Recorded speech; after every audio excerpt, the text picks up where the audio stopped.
Hey y'all, welcome to my garden today.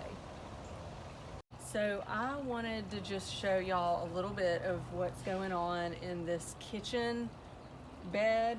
The reason I call it that is because it is directly outside of our kitchen window.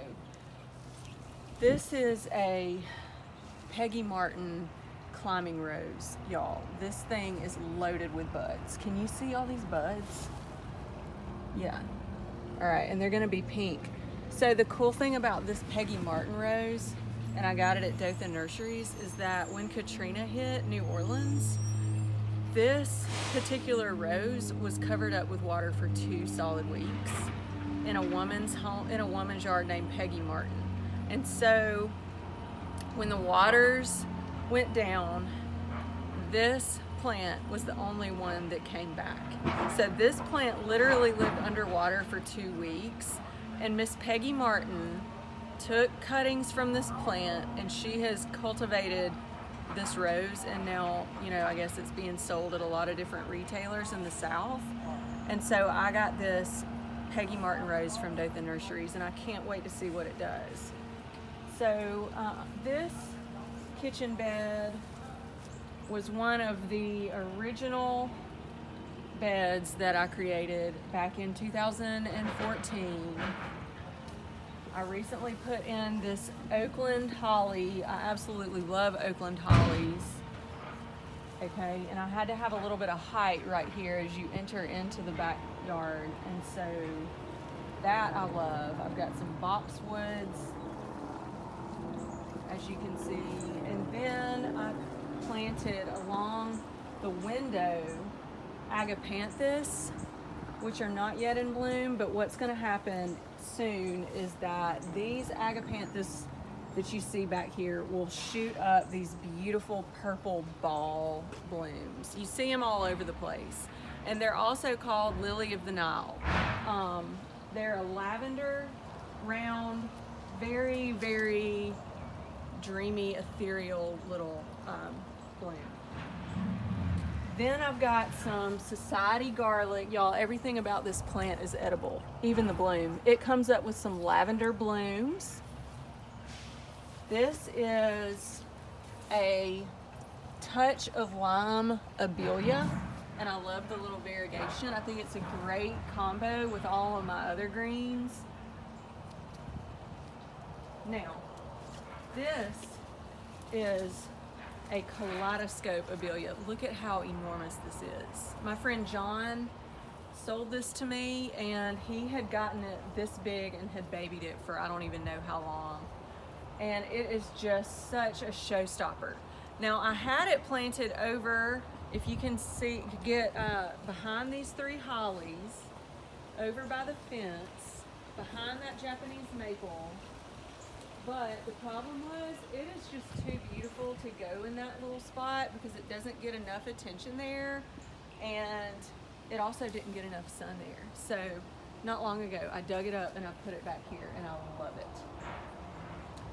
So the rest of what you see in here are some just perennials, which, by the way, if you're new to gardening, let me point out that a perennial is a plant that comes back every year.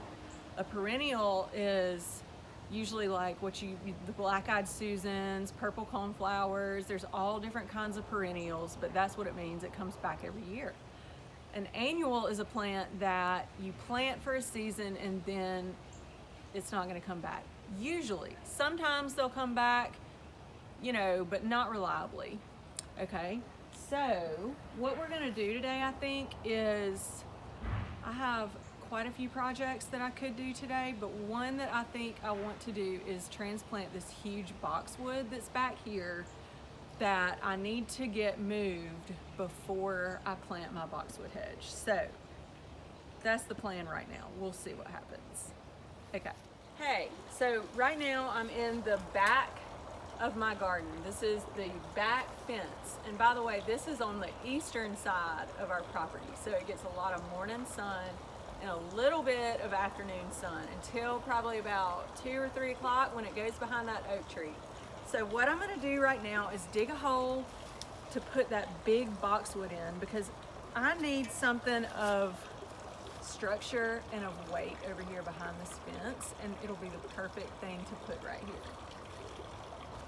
So before I dig up the big boxwood, or before I transplant anything, I like to go ahead and have the hole dug, because when you take something out of the ground, you want it to be able to go right into the ground so that you minimize the shock of the roots. But we're doing it in the morning and it's not the summertime yet. The weather's pretty chill out here, so it ought to be fun.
So this is the gardening soil that I'm using, okay?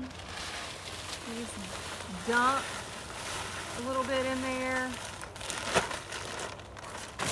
I'm gonna take my shovel and mix it around. Listen, you guys, this gardening soil has fertilizer already in it, okay? So you're gonna give your newly transplanted or planted plant some really good nutrients to get the roots going. So here you see the boxwood hedge, or a portion of it that I've already planted. And I wanted you to see that so that I could show you where it's going. So I'm curving it around this bed right here, but I have a design that I want to do.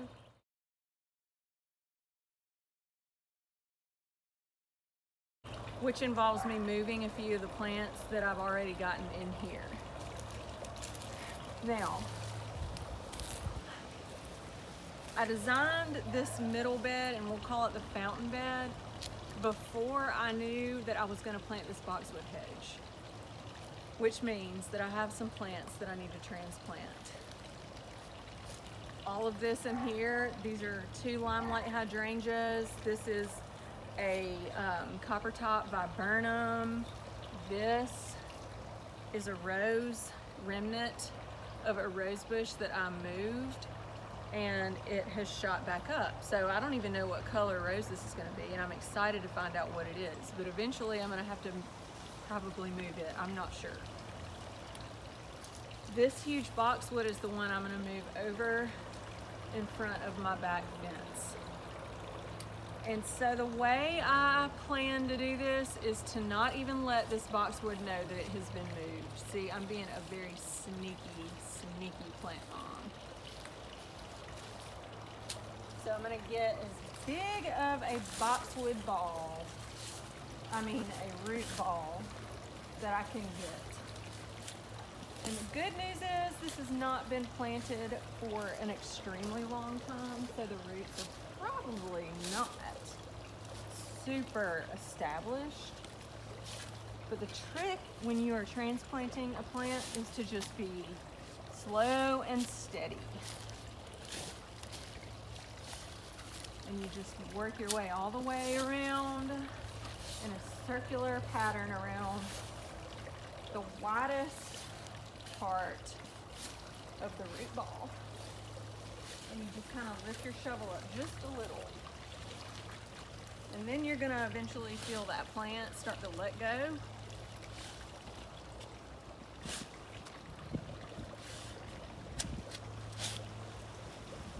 Boxwood, by the way, is the best plant in the garden. It is so valuable. It is versatile. It gives structure. You can shape it however you want. See, when I first started to do this, I plopped in a ton of hydrangeas. That's what a lot of people want to do. They want to put in flowers because flowers are fun and colorful and pretty. And what they don't realize, and what I did not realize, is that yeah, flowers are awesome, but you need to have a canvas upon which to plant them. You need to have visual weight. You need to have something that your eye is drawn to of structure. Otherwise, you're going to end up feeling, when you look out at a garden that has no structure and just tons and tons of flowers, it actually makes your eyes kind of not know where to go. And it gives a sense of restlessness rather than of rest. And what I want for my garden is for it to be a place where I look and I just feel rested.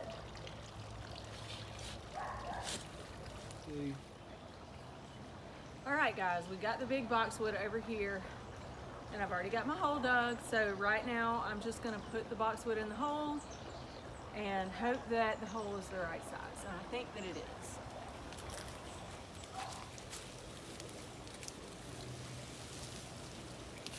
Oops.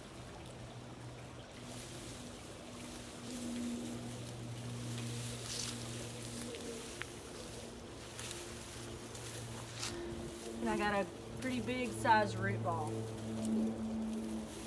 The boxwoods transplant pretty easily. You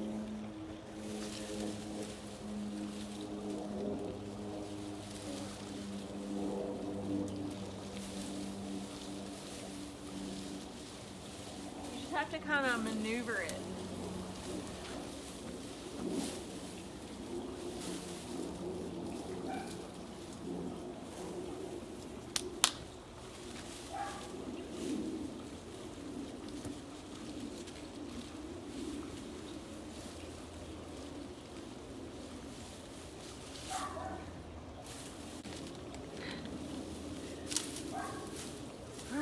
So next,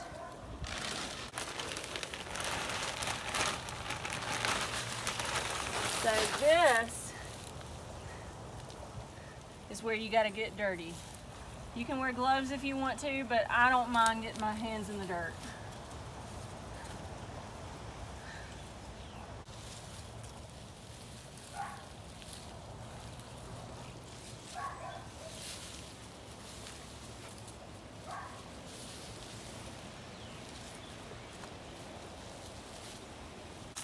Water it in and then we're good. I used to be so intimidated with transplanting things because I felt like that I was going to kill them. But things are usually pretty resilient. Okay, and one thing to know is that it's really important to water something in really good after you plant it, because if you don't, what happens is air gets into the root system and that will kill the roots. So when you put water, when you do a really good watering after you plant, you're pushing all that oxygen out of the root ball, giving your plant a really, really good chance at thriving.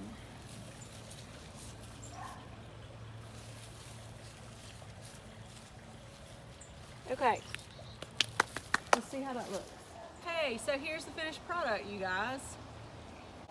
you notice that the boxwood ball gives a lot of visual weight, a lot of structure behind this, right in front of this fence. So what I love to do is put something that's like willowy and ethereal and dreamy next to something that is strong and structured and heavy, okay? So thanks for joining me in our garden task today.